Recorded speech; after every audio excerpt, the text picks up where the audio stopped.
Welcome to the Do You Believe edition of Basketball Illuminati. I'm Zach Harper, the Honest Podcaster. That's Mo Dakhil. Check out his Twitch stream, twitch.tv.modakhil, or not Modakhil, damn it. Twitch.tv/Modakhil. Does that work? You're close. You're close. You know where the goddamn punctuation goes. It's Twitch. It's a website. It's a URL. And of course, check out sound older explaining that. Proud American Wosny Lambre and his Ringer NBA show group chat, and all of his content on the Max app, where he is interviewing people left and right. I think he's also in season 2 of Penguin. I don't know. I think he might be. Yeah. The new Check Batman. It out. I think he fights Christina Milioti at one point in Penguin. We don't know. Check out The Bounce, free newsletter from The Athletic, theathletic.com/The Bounce. We were discussing this before we started recording, but I think it's worth noting because it makes me look good. I'm 3-0 predicting the NBA Finals games. Pacers in game 1, Thunder in game 2, Pacers in game 3. It's gone exactly how I've thought this series would go. So I don't know about you, Woz. I do know about Mo. Mo's 0-3 and predicting this series and how this game is going. But Woz, are you surprised that the Pacers are up 2-1 in this? Before we get into our questions, I'm not. I mean, I didn't pick the Pacers to win, but I picked them in 6, and I thought there was a good chance it could go. I mean, I picked Thunder in 6, and I thought it was a very good chance that it could go 7. After the Knicks series and the Cavs series, I'm just like, guys, like, we gotta give this team the respect it deserves. They're good. It is what it is. It doesn't look like the good teams of the past. Weird. It's weird that people refuse to believe that this Pacers team's good. Like, bro, the Knicks right now, and we're gonna get to them. Oh boy, are we gonna get to them? I almost want to scrap the rest of this show and just start with that. You know what? I'm flipping the damn rundown. Flip the order. Yes, you fired your coach because they lost to Indiana in 6. And now the Thunder are down 2-1 to these. The Thunder won 70 games and they're down 2-1 to this team. If the Pacers win the finals, should they rehire Tom Thibodeau? They need to call him back. Give him an extension and a raise. Zach, I'm kind of thinking they're there now. This is crazy. I'm kind of thinking they're there now. Are they going to have to request permission from his agent to talk to him? This is crazy. It's crazy. You know what? I want to get into it. Hold on. Let's get into that. All right. The list of coaches, Zach, at this point, to the point where I saw what Billy Donovan and them said no, and I was like, wait, no, that's AI. That's like a fake. That's like a ball sack account or whatever. Casey sack Johnson, sports. Man. Casey Johnson, Chicago Sports Stat, man. Casey's locked in with the. You called with the about Billy Donovan. Zach, Jason Kidd, Billy Donovan, Chris Finch, Ime Udoka, Quinn Snyder. Quinn Snyder. Wait, Quinn Snyder. Yeah. That was the Sean's report that yesterday. Did you not know that one too? It's 5 coaches. They're 0 for 5. Okay. So, all right. Here's our first topic. Do you believe the Knicks will find a coach after firing Tom Thibodeau? The Knicks, there's got to be a plan, right? Right? All right. A sequence of updates from Shams that read like a desperate series of DM slides to married women. The Rockets denied permission to speak with Ime Udoka. The Wolves denied permission to speak to Chris Finch. The Mavs denied permission to speak to Jason Kidd. Hawks denied permission to speak to Quinn Snyder. The Bulls denied permission to speak to Billy Donovan.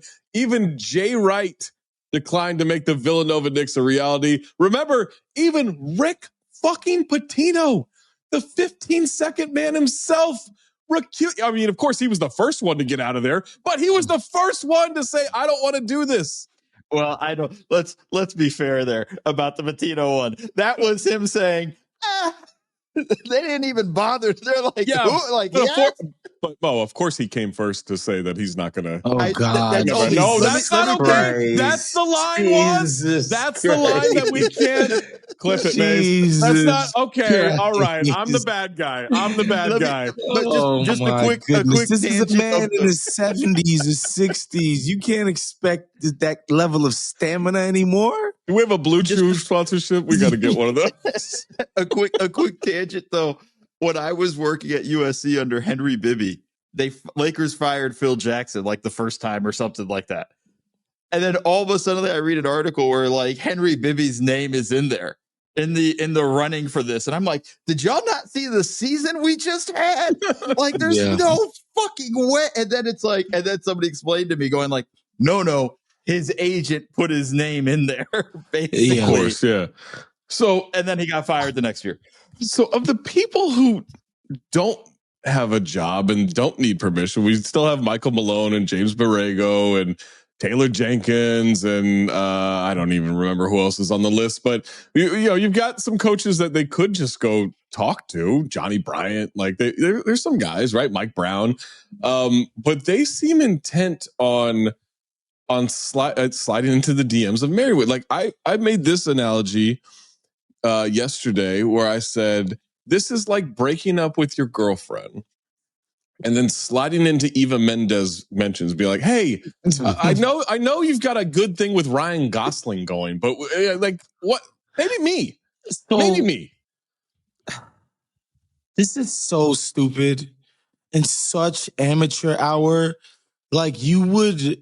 Mace, I'm not on trial here. Mace said, "Look, Zach, we know I'm not on trial here. Like, this is not about me. This is not about me." All the parties involved have never done this shit before. The move is not call Chris Finch and say, "Hey, we've got a job opening. We want to interview you." Mm-hmm. Like, excuse me, motherfucker. I just took a team to the conference finals. I'm good here. I got Ant Edwards. Like, no, the move is Chris Finch. You making what? $6 million over there? Mm-hmm. We got 15 for you. Mm-hmm. 5 years guaranteed. Now go tell your owner what we got ready for you. No questions asked. Get your agent to talk to them and see what they got to say about it. Mm-hmm. Either they're going to give you a raise or you're going to make a fuss and we're going to get you to New York. You know A-Rod doesn't have it. It's not... Chris Finch, come interview for my job. Like, excuse me. Stop. You got to start throwing around Monty Williams money. You're not like that's what you have to do. Yeah. To have also, Monty Williams is available, Zach, just so you know. Yeah, exactly. Monty Williams his son's high school is not located inside Madison Square Garden. I don't think that's happening. Bro, give them 3 months. You know what? Yeah, that's fair. we can get that rezoned, right? This idea that you asked in teams like, "Yo, we want to interview your like the coach is incentivized to be like, "Yeah, I don't know what they're talking about. Want to interview me?" No, you have to come identify a guy, bowl him over with your offer, then make it difficult for his team to retain him. This is the thing. Like, you might. In a coaching search, you might have one coach where you were like a sitting coach under contract. You might request one. Hey, we'd like to the team. We'd like to talk to your guy. We'd like to request permission to talk to your guy. And obviously these conversations actually happen behind the scenes before they request, right? But you do have to go through this formal process. More often than not, it happens with an assistant coach that is under contract. Like you will do that. Right, but a sitting head coach, that is rare. That's something because you've got to like trade compensation to go get that guy. Like it's happened. Like it's happened before, but it's rare to have 5. That's just what we know of right now. I'm sure it's going to keep coming more of them. I have a few things. One, like the other side of it too, Zach, is normally when you're requesting permission to speak to a sitting head coach, you know they're interested in the job. Yes, right. Yeah, like that's Kidd, Jason Kidd, I think was a good gamble. He's got the relationship with Brunson. There's a shit show going on in Dallas. Know has a wandering eye. He's done it before. Right. Like he's done it before. Yeah. Multiple times. Like this is his deal. But like when Doc ended up to the Clippers, it was. We knew he wanted this job through back channels, whatever. You can argue about the ethics of that stuff. You knew the Celtics were kind of changing the course of the team. we knew he wanted this job, his thought, process in that sense. So it made sense that we would ask for permission to speak to him, all that bullshit and things like that. It doesn't seem to be the case here at all. It seems like they're just throwing everything. You're asking Tillman Furtada about the dude that just changed his whole franchise around? He's just like these coaches, these owners are just going to be like, yeah, we're successful now because of our coach. Let's go ahead and let him walk. And then I've also noticed, just kind of thinking about it now, they're all small market cities for the most part, right? Like there's not like he hasn't hit up the Lakers trying to get JJ. He hasn't hit up the Clippers for trying to get Ty Lue, who I would think would be a legitimate. Yeah, Ty Lue, that would make a lot of sense. You might actually find like that would be like, okay, that makes sense. You're not hitting up Miami Ty for Lue Spoelstra. Would make a lot of sense. I find it very interesting that it's sort of like their attitude too is like, you're not happy in these small market cities. We're New York. You know how sometimes like you think your phone vibrates in your pocket, so you like pull it out and you're like, oh no, there was nothing. There's no notification. There's no phone call happening. You think that's happening with Doc right now? You think Doc Rivers is Rivers is there? Doc is calling people to call him to make sure his phone is working. Like there's a level of like, hey, I'm not sure if I'm getting enough service. Can you call me real quick? I don't want to get too Illuminati third eye here, but no, that's what we're here for. I'm starting to. So we had this sort of argument about like, was this a Dolan move? And what this is starting to feel like is Leon and them being like, all right, you're firing our dude. Dolan be like, get out of my way. I'm taking over this thing. I'm taking over the coaching situation. All right. Dolan, go ahead. You fire Tibbs. You run the coaching search. You do it. You're the man. You're the guy who signs the checks. You go out and do it. Because this is just such stepping on your own dick behavior. It's almost like letting somebody go out and fail on their own. I know it's been out there that this is a front office thing. I've never bought it. It doesn't feel like it feels like James Dolan. All the way. I know. Like the reporting and the whispers. A coach works. That seems insane to me. That these the people reporting has been consistent. The rumors have been consistent. The whispers have been consistent that this is Leon Rose. Like, I don't buy it. I haven't bought it from day one. This has been a James Dolan-ass thing the whole time to me. CAA guys don't know how to poach coaches. Really? I'm really supposed to believe that? Like, really? They don't know how to poach a coach? Yeah. That makes no sense to me. Sam Amick reporting that they're now focusing more on Taylor Jenkins and Mike Brown, which, no offense to those guys. Mike Brown, good coach. Taylor Jenkins, solid I actually like the Sacramento offensive philosophy and the Mike Brown. If I'm being keeping it absolutely, they won't run it in New York, but I like the idea in theory.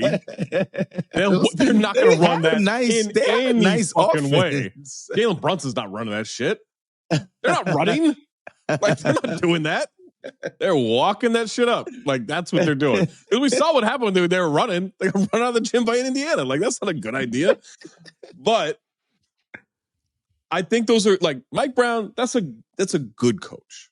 I think he's a good coach too. I think Taylor Jenkins is a little overrated, but he's a solid he's coach. Overrated Not a bad coach. Also, if you fire Tom Thibodeau to go get either of those guys, that's not a step forward. It's not. It's at best a step sideways. Lateral, yeah.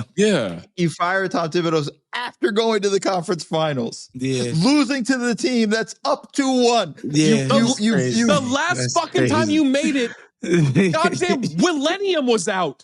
The Millennium.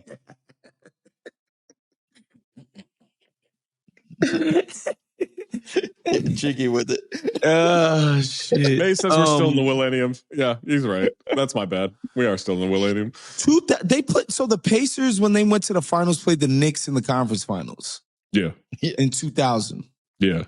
And then played the Lakers. Yeah. That was an underrated series, by the way. Really good series. Stern was trying so hard for a LA New York finals. Oh, he tried. He tried. He tried. Yeah. Unfortunately, that New York team was still the Knicks. All right, let's move on to our next topic. Speaking of those Pacers, I can't believe this. Do you believe the Thunder win a game on the road? Oh, boys. Those feisty Pacers won game 3, 116-107 last night, taking control of the finals 2-1. Did you know that teams that go up 2-1 in the NBA Finals win 80.5% of the time? Benedict Mathurin scored game-high 27 points off the bench, most points for a reserve in an NBA Finals game since Jason Terry in 2011.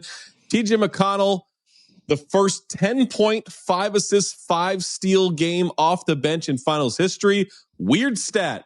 As the Pacers bench outscored the Thunder's 49-18.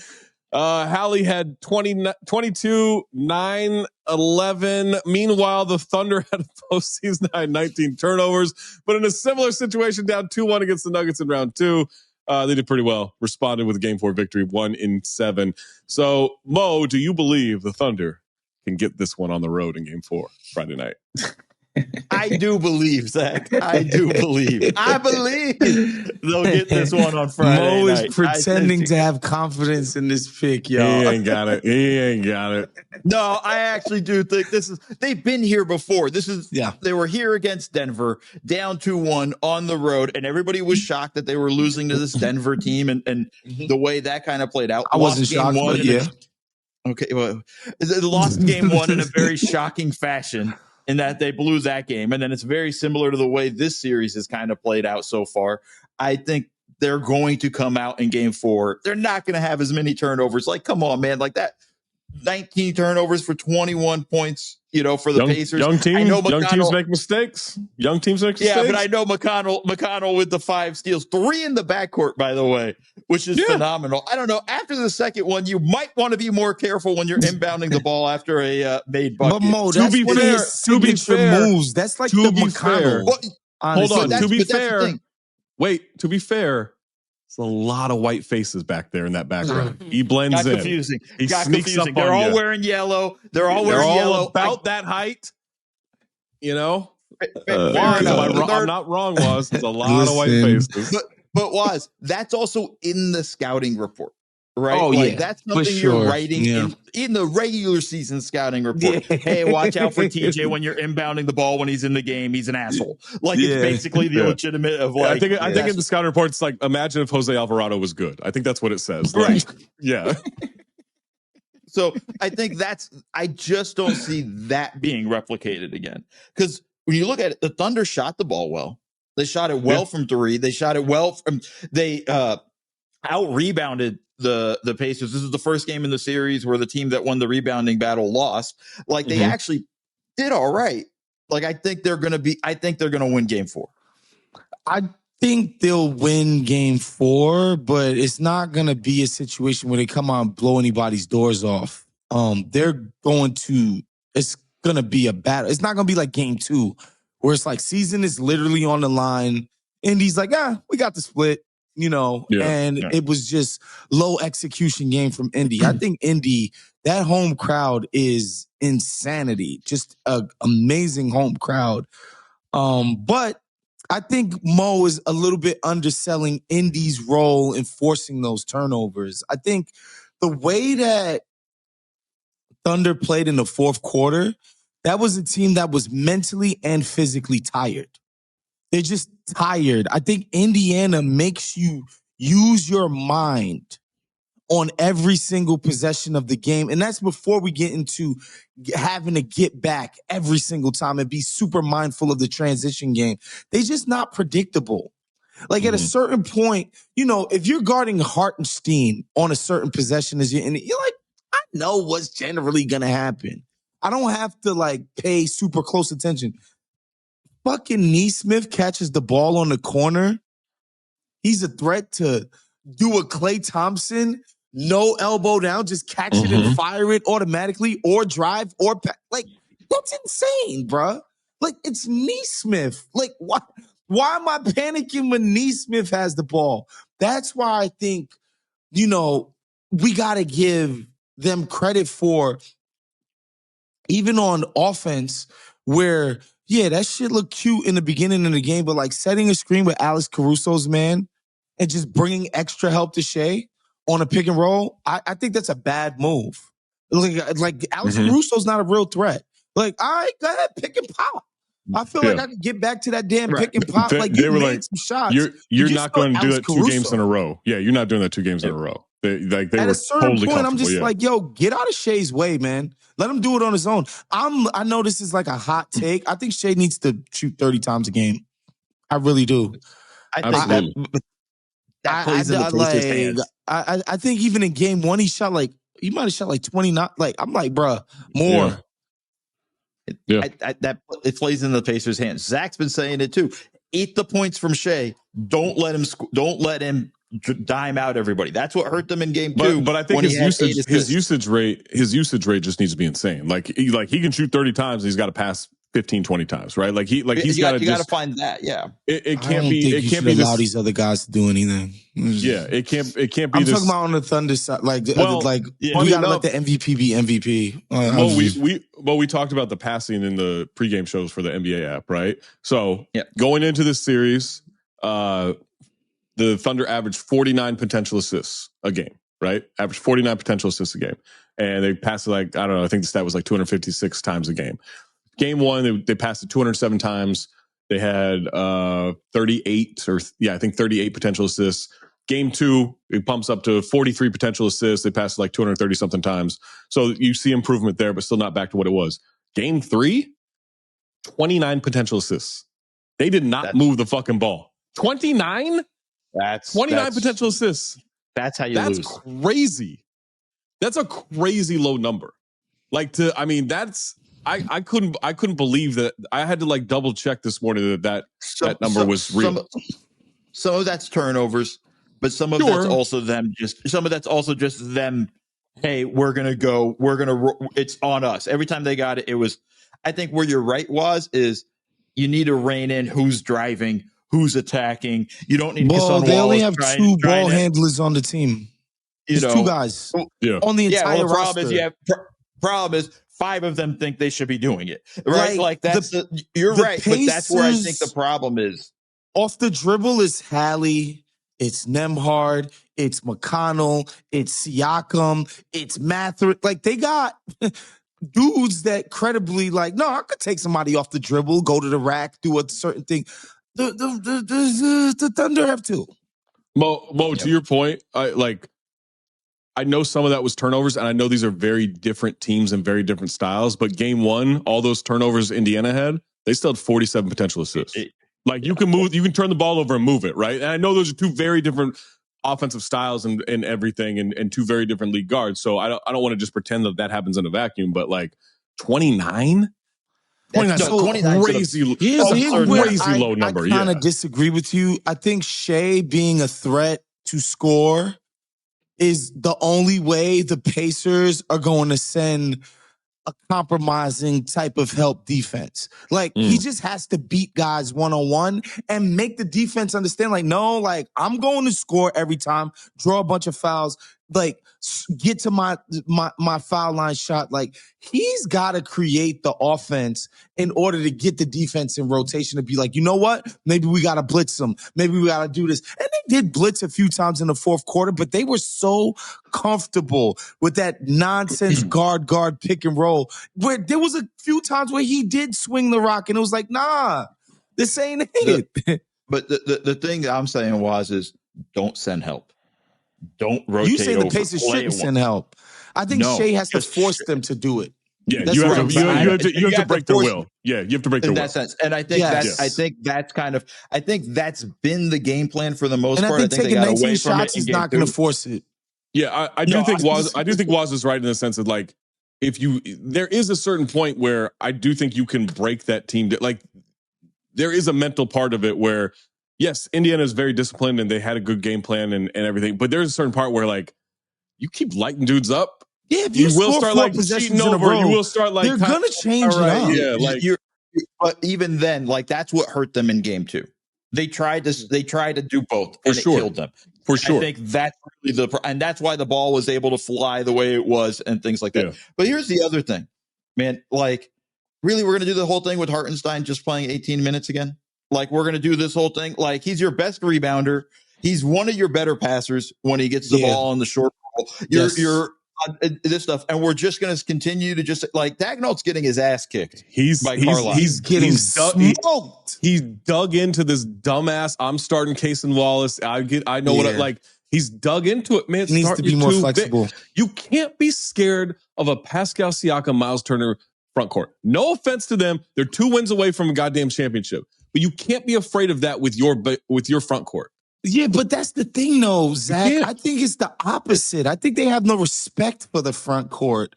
So they're starting small. That's crazy. Which is like, you're insane. They're bigger than you. And they're beating you with their size. You came into this series as Goliath. And the first thing before the game started was, nope, we got to change things up. Like, let's get smaller. Right. Why are we getting smaller? I don't understand this. But it's just so goddamn dumb. 5 minutes. They won the 5 minutes, 11-8, by the way, yesterday. The two big minutes. I mean, obviously small sample, but like, but they were plus. It's getting crushed. They were +6 in game 2. Like with the like, I mean, what it works. I know this part's gonna be crazy. Kenrich Williams played a great game 2. He was awesome in game 2, doing all the small things. It's just 2 minutes, but we're going to play Isaiah Joe 5 minutes in this game. Like, we're starting to throw other guys in here. I'm like, what do you, like, Dagnall's just killing me right now. And they're getting smoked in the fourth quarter. They lost they lost game 1, fourth quarter by 10. Obviously, they were a big going in the fourth quarter in game 2, but they lost that by game 3, or they lost that by 3 points. Game 3, 32-18. Indiana damn near matched him in the paint. Bro, they had 16 points in the paint in the fourth quarter. The Shea possession where he gets to the foul line or a little bit extended and does the pirouette and just travels. I'm like, this is that's when I knew it was cooked. Like, I was like, they're not coming back. They're not coming back. Like, this is over. That was the first time I seen Shea rushed. Right. Yeah. Like, sort of like we've talked about it a ton now. Nothing. You can't rush him. He looks calm all the time. They set the guard high screen. I don't remember if it was Dort or if it was Caruso. It was one of the guys that, like, bruh, I'll get to you when I get to you. So he's on, before he even starts his drive, there's 2 guys right there on him. So he can't get his nice head of steam, get a guy off balance. It's like, fuck. And then he gets to his spot, which is just like, normally it's like Billy Club, fade away, cash. He gets to his spot and he's looking to throw it, and I'm like, bruh. Yeah, but it wasn't. It was Dort and it was Tyrese Halliburton that was in front of him until Nembhard recovered. Like, normally, like you said, Halliburton is playing some good ass defense. He's been active. He's got long arms. Like, he's got height. Like, he's been really good. Yeah, he saves it for the finals, right? What? Shaq always said, "I make free throws when they matter." Hallie plays defense when it matters. Like, this is Hallie's defense in Sacramento when he first got to the NBA. He was in the bottom 5 of the NBA in terms of defense. He was absolutely a horrific defender. He was like Trey level defense. He was horrible. And now I'm like, this guy's making plays. This guy's blocking jump shots. This guy's like stripping people. Like, what? He's taking people's cookies. Like, what the fuck is going on out here? Yeah. Shit's crazy. It's unbelievable. The Thunder. So are you guys picking the Thunder, or are they lose? Like, I'm not. But this is a 7-game series. They're going to scratch and claw. Like, this whole blow the doors off of Indy thing, that's over. I had Thunder in 6 before the series, and I had him in 6 too. I now think changing my pick to what? I think the Pacers are winning. Do you think the Pacers are going to win the championship? Damn. I've seen enough from Rick Carlisle. Like, Rick Carlisle's, he is just blowing your doors off. He's smoking this dude. He's absolutely smoking. So good. Like, and this is the thing. Like, we know the Thunder have it in them to do all this. Yeah. This isn't like they're not Dagnall is a smart coach. He's obviously a really good coach. Like, I got a lot of respect for him.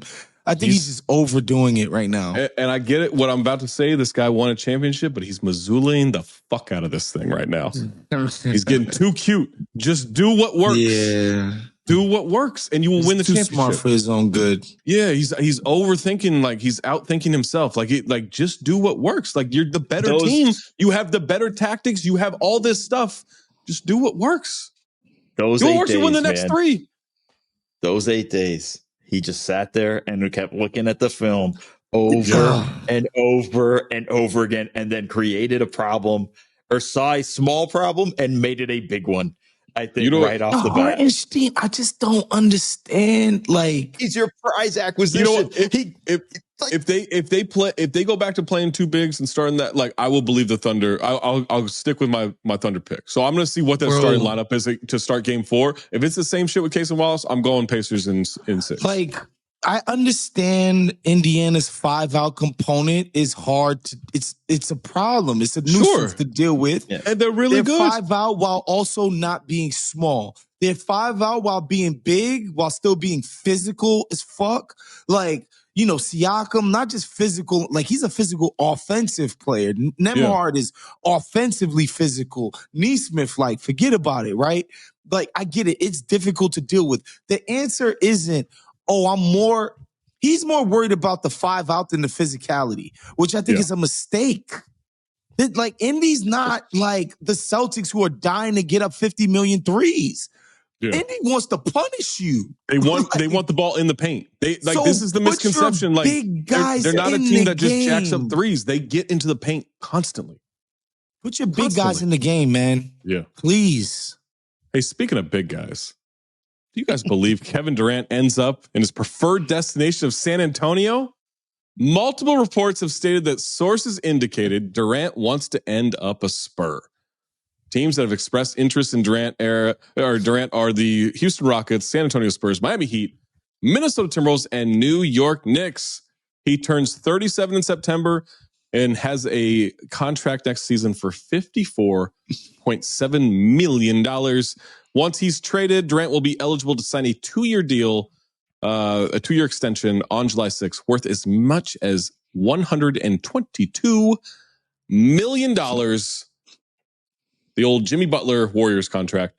So, Waz, do you believe KD will join Wemby and De'Aaron Fox and Steph Castle to form a big four? I don't think the Spurs are actually going to give what it takes to get him. I think what does it take? This is my question. What does, because I was thinking about, like, I don't think it's going to take that much to get KD at this point. But see, if you're the Suns and traded with the Spurs, you're going to ask for that 4th pick. It's like, we need 2 young guys. What I would give up is I wouldn't give up number 2. You cannot, like, I don't need to give up number 2 to get KD. Fuck that. You can have 14. You can have my 2026. You have my 2028. I got the Hawks pick coming up. I can't have your 2025? Yeah, you can have number 14. No, I want you. Okay. Go enjoy Julius Randle. Hey, go trade for Julius Randle. Yeah. I want your top pick. I want Castle. Okay, cool. Go trade for whatever lob roster fodder, cat fodder you got. Got you. Go make a deal with Miami and go get Terry Rozier and Andrew Wiggins. They didn't even hear the part where you asked for Castle because they already hung up when you said you wanted the number 2 pick. Like, they're not giving the number 2 pick, and they're not trading Castle. You trading so then it's Devin Vassell. For Reed Shepherd? You trading for Reed Shepherd to make those contracts work? Shepard. Okay, cool. Reed Shepherd. Yeah, he'll work well with Bradley Beal and Devin Booker. That's cool. Reed Shepherd, Tari Eason, maybe a Jabari Smith, if not Eason. I'm getting some of the good, at least 2 good young guys out of Houston. Well, I'm looking at these cap sheets, and that shit is hard to match up. Like, I looked at it last night for the newsletter, and I was baffled. Like, baffled on that Spotrac trade machine. Like, it is hard. It's not even easy to do a cap for KD swap. Like, you got to bring in a 3rd team because of the second apron shit. This shit's tough. Like, it's tough. Yeah. I don't know. So what is it? Devin Vassell and fodder? You can have him. That's, like, what's the one framework? What's the upside in that? I mean, they have picks to move. Though. They have picks to move. Like, even the Minnesota one's not easy. Like, the Minnesota one ends up being, you need like Julius Randle and Naz Reid to pick up their options, and like you get like Rob Dillingham. Yeah, I'd rather that than Devin Vassell and like the Spurs' future. The one I came up with, like Vassell, Harrison Barnes, Malachi Branham to make the picks work, or to make the salaries work, and then Yeah, you can have like 14, the 2026, 2028 picks. They have picks to move. There's no reason for me to include number 2. Those picks are trash. Those but you know what? picks are horrible. So are next their year, Julius options. Randle. Yeah, it's your So are the other options. See, but like, you want I'd future rather picks get or not? Julius Randle and another good player and just be like mediocre than just be completely trash and be dependent on the Spurs. Like, that's not going to pan out. Like, it's not, the Spurs picks are not going to pan out. Those are bad picks. I agree, but you can have Devin Vassell. The only thing I'm trying to do if I'm Phoenix,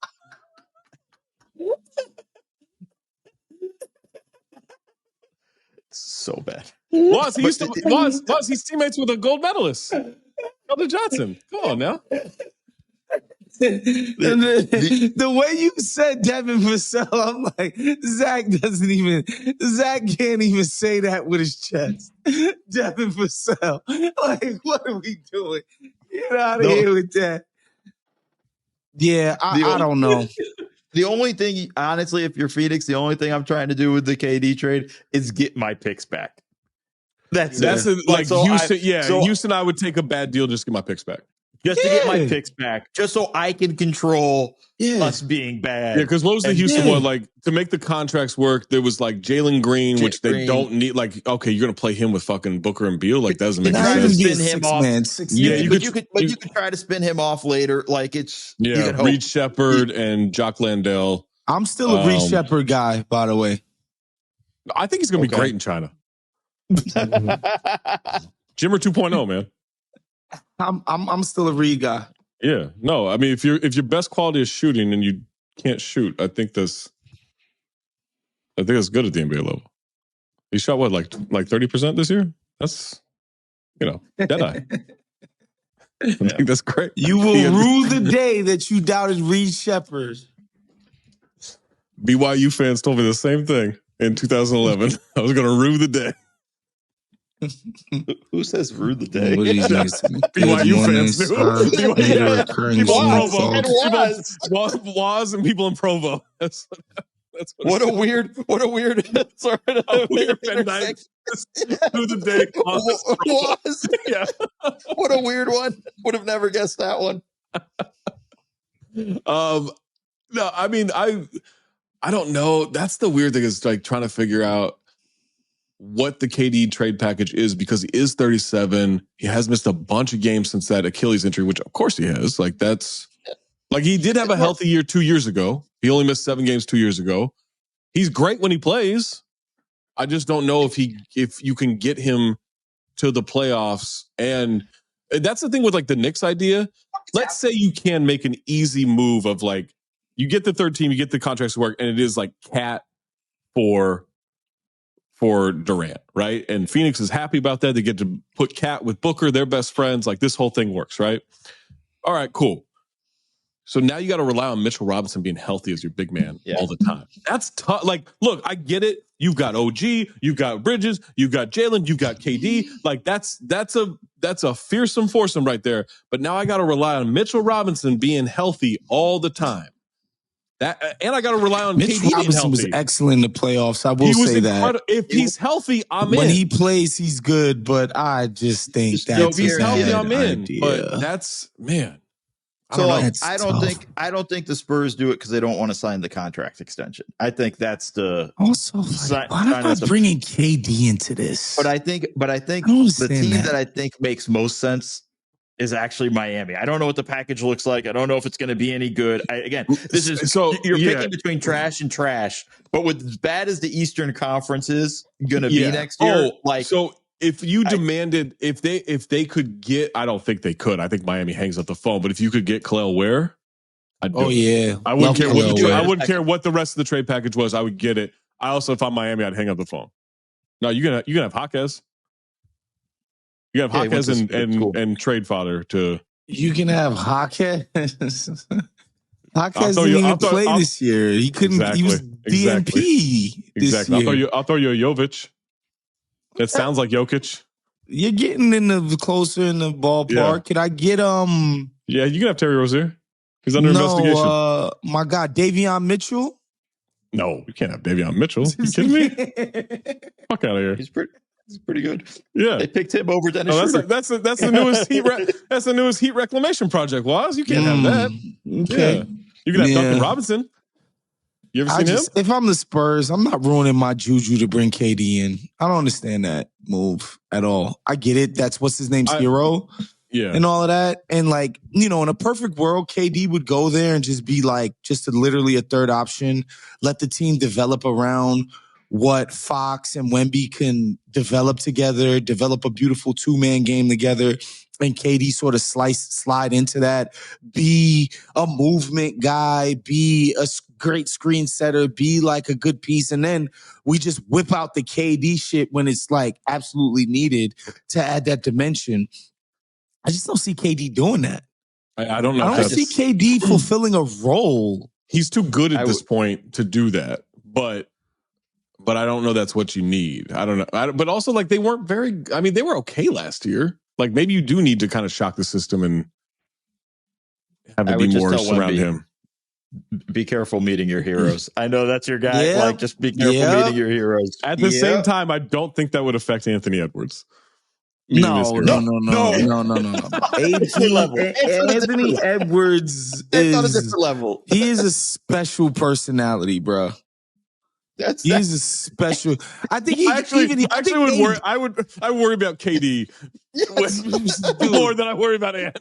I think Ant Edwards could actually get KD to smile every day at work. I really do. He got Julius Randle to smile, bruh.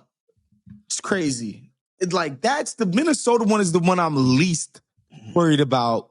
Where that's the one that's the hardest. Yeah, that one makes the most sense like in terms of like giving basketball. Away Jaden McDaniels to make this work. Because the Nas, like, why would Naz Reid pick up his option that is way below market value in order to be moved to a Phoenix team that is not going to be good? Like, it doesn't make sense. And then like it's pretty complicated. It's just complicated in general to deal this because of Phoenix being the second apron, because they can't just send a player with KD to that team to make the contracts work. You can't aggregate players together under the second apron. So now they would have to find a third team, which fine, you could find third teams, but now you have to find a third team to send that player to. Like, it's complicated as fuck. And neither and the Wolves don't have picks to move. So they don't have picks to send into young this thing. guys. Yeah, like, all right, you can throw in a Shannon, you can throw in a Dillingham, like whatever, but they don't. Hey man, it just goes to at the end. Just goes to the fact there are going to be no good trade offers for KD. Whatever he's traded for. But at least they have a failed college coach running the front office. Shout out to former Dayton coach Brian Gregory. Yeah. If I'm a front office guy from Michigan State right now, I'm working for one of these other teams. I bet I can get KD for even cheaper. I bet I can get KD for even cheaper. Hitting him up constantly. Yes, constantly. This is like Danny Ainge calling Kevin McHale in 2007. Like, hey man, what's up, buddy? I got a conversation for you. All right, that's gonna do it for us. Make sure you check out Woz on group chat for the NBA Ringer NBA show and all of his content on Max. You'll see him on the new season of Curb Your Enthusiasm. Make sure you check it out. Mo Dakhil. Twitch.tv/Mo Dakhil, or any punctuation you want in there. Not really. Check him out on Blue Sky. Check him out tomorrow, Friday, on the NBA app and NBA socials with myself, with George Niang, and with Alexis Morgan for the pregame show at 7 Eastern, 4 Pacific time, leading you up to Game 4 of the NBA Finals. And check out The Bounce, the free newsletter from The Athletic, theathletic.com/bounce. For Woz, for Mo, for Maze, I'm Zach. Keep your third eye open with Basketball Illuminati.